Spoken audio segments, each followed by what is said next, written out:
The woman looked directly at me across the crowded HOA meeting room and said, "This community has officially voted against your farm purchase." And for a few seconds, the entire room stayed silent, like everyone was waiting to see how I would react. But what none of them understood was that the land they were trying so hard to control depended completely on something I already owned. I did not argue right away. I just sat there listening while they explained how my 1,000-acre farm project would supposedly ruin the peaceful image of their luxury community. And honestly, the way they talked, you would think I was planning to build some giant factory instead of restoring farmland that had been sitting abandoned for years. The strange part was that most of these people had never even stepped foot on the property they were trying to block, but somehow they had already decided I was a threat to their lifestyle. The HOA president, a woman named Linda, kept speaking confidently about preserving property values and community standards, while a projector behind her displayed maps of my land like they were presenting evidence in a courtroom. And every time she mentioned my name, people nodded along like they already hated me without even knowing who I was. I had spent almost 2 years trying to buy that farm because it meant something personal to me. My grandfather worked that land decades ago before financial problems forced the family to sell it. And after years of building my business, I finally had the chance to bring it back into the family. That land was not just another investment to me. It was history. It was family. It was unfinished business. Before this story gets even crazier, make sure you like this video and subscribe to Karen Stories Daily, because what happened after this meeting shocked that entire community. Linda continued talking, saying the HOA board had voted unanimously to oppose any ownership transfer connected to me, and that they planned to pressure county officials into delaying permits, access roads, and utility agreements until I abandoned the deal completely. The room filled with quiet applause after she said that, and honestly, that moment told me everything I needed to know about how far these people were willing to go. But while everyone focused on stopping my purchase, none of them realized something extremely important. The farm itself was not the real issue.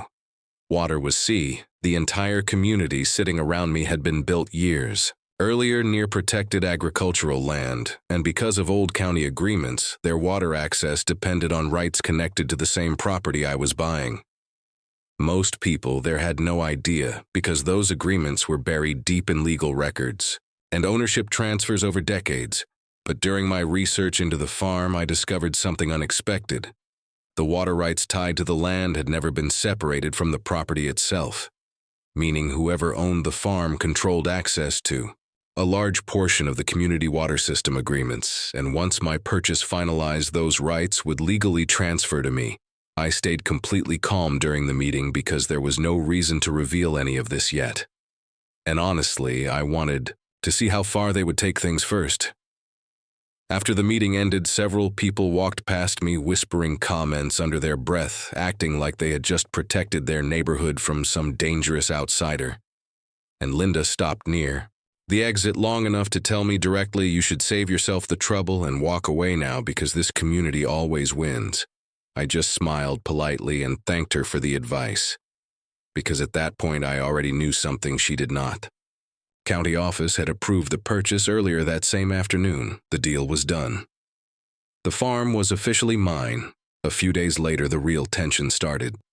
The HOA began filing complaints over road access equipment permits and land usage, trying to slow every part of my restoration project, and at first it looked like they were succeeding because inspections suddenly became delayed. Contractors started receiving pressure, and local service providers acted nervous about working with me. But then something happened that changed the entire situation overnight. A county attorney contacted the HOA requesting clarification about certain water access agreements connected to my newly purchased property. And that was the first moment panic quietly started spreading through their board, because once those records were reviewed, it became impossible to ignore the truth. Their community water contracts depended on rights attached directly to my land. And for the first time since this started, the people trying to block me realized they were no longer in control of the situation at all. The moment the HOA board realized the water rights were connected to my property, everything changed, because the same people who had been treating me Like an enemy suddenly wanted meetings, phone calls, and friendly conversations, Linda herself showed up at the farm one afternoon, wearing a completely different expression from the one she had during the HOA meeting.